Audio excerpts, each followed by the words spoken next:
Day 10 of the Dear Daughter devotion.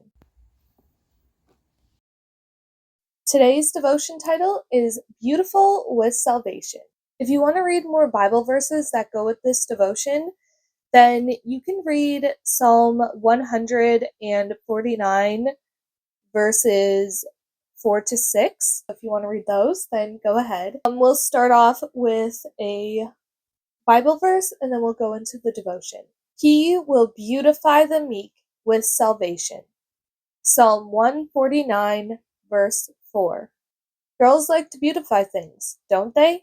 Whether transforming an ugly flower bed by pulling out the weeds, or revitalizing a room with a fresh coat of paint, what maiden does not take pleasure in replacing ugliness with beauty? More than 2,500 years ago, when the children of Israel returned from Babylon's captivity, they found their temple an ugly heap of ruins. For 5 years they labored to rebuild it, but it was still bare and devoid of beauty. So God inspired the Persian emperor to send Ezra to Jerusalem with many treasures to beautify the house of the Lord. Ezra 7:27. The Old Testament story is like a shadow of what God is still doing today.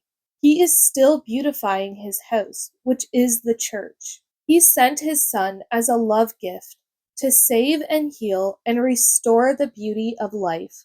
Notice, though, that there is only one way we can receive this beautifying gift of salvation. We must seek to be humble. Let us yield our hearts to Jesus and cooperate in his plan to beautify our lives through his grace, to appoint unto them that mourn in Zion, to give them beauty for ashes, that he might be glorified. Isaiah chapter 61, verse 3. And that's day 10 of the Dear Daughter devotion. If you made it to the end of this video, thank you so much for watching. Please like and subscribe, and I will see you next time.